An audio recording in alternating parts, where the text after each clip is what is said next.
கடகராசி அன்பர்களே, பொன்னான காலம் இந்த வருடத்தில். நல்லா கவனிச்சுக்கணும் நான் சொன்ன வார்த்தையை. பொன்னான காலம் இந்த வருடத்தில். இது குரு உச்சம் இருப்பதனாலேயே இந்த மாதத்தில் உங்களுக்கு மிகப்பெரிய ஒரு நல்ல ஒரு அதிர்ஷ்டமான மாதம். கடகராசி தான் நம்பர் 1 சொல்லலாம் லக்ல.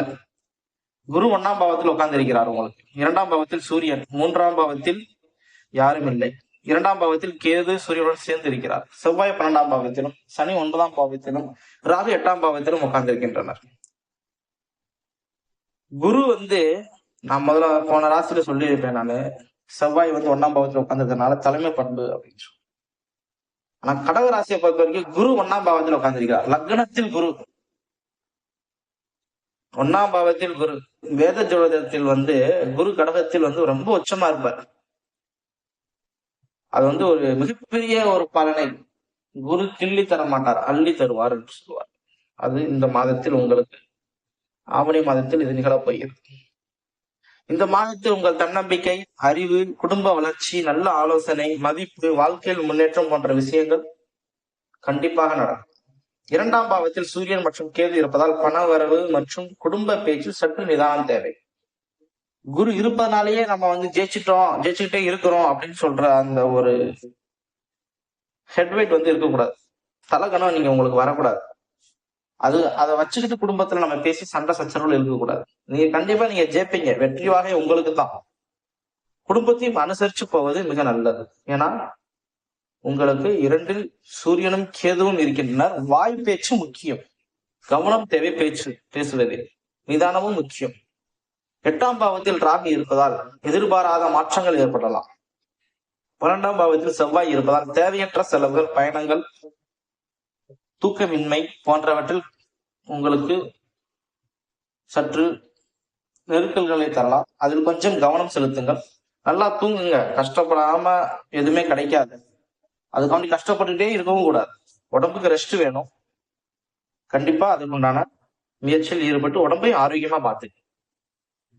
மொத்தத்துல இந்த குருவின் பலம் இந்த மாதத்துக்கு உங்களுக்கு மிகப்பெரிய ஒரு பாதுகாப்பாகவும் அரணாகவும் உங்களுக்கு விளங்கி ஒரு பொன்னான பலனையே இந்த கடகராசிக்கு ஆவணி மாதத்தில் தருகின்றனர். உங்களுடைய அதிர்ஷ்ட எண்கள் 2, 3. அதிர்ஷ்ட இடம் வெள்ளை மஞ்சள். அதிர்ஷ்ட திசை வடகிழக்கு. பொதுவா ஒரு கடகராசி நான் சொல்றேன், இந்த திசை வடகிழக்கு நம்ம சொல்றோம் பாத்தீங்களா.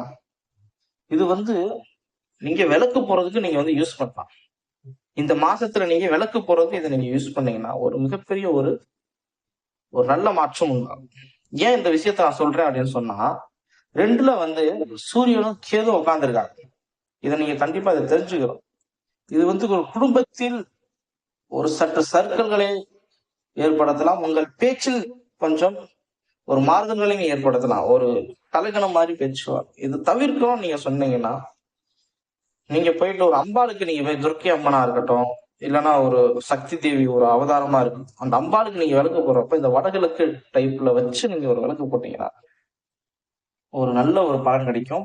கண்டிப்பாக இது உங்களுக்கு ஒரு மாற்றத்தை ஏற்படும்.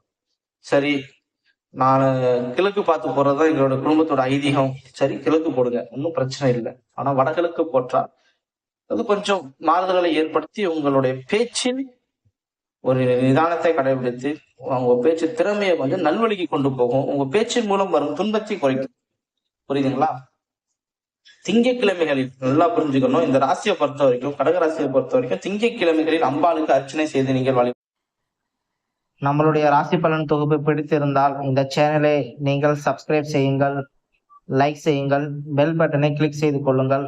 அப்பொழுதுதான் நம்மளுடைய சேனல் உங்களுடைய ஃப்ரெண்ட் லிஸ்டில் வரும். நம்ம போடுகின்ற வீடியோவும் உங்களுக்கு தொடர்ந்து கிடைக்கப்பெறும். இந்த ஒரு ராசி இல்லாமல் மற்ற ராசியை பார்க்க வேண்டும் என்றால் இந்த ஸ்கிரீனில் தெரியும் வீடியோவின் முழு தொகுப்பை பார்வையிட்டு உங்களுடைய முழு குடும்ப பலனை தெரிந்து கொள்ளுங்கள். நன்றி, வணக்கம். அனைவரும் வாழ்க, நாமும் வாழ்க.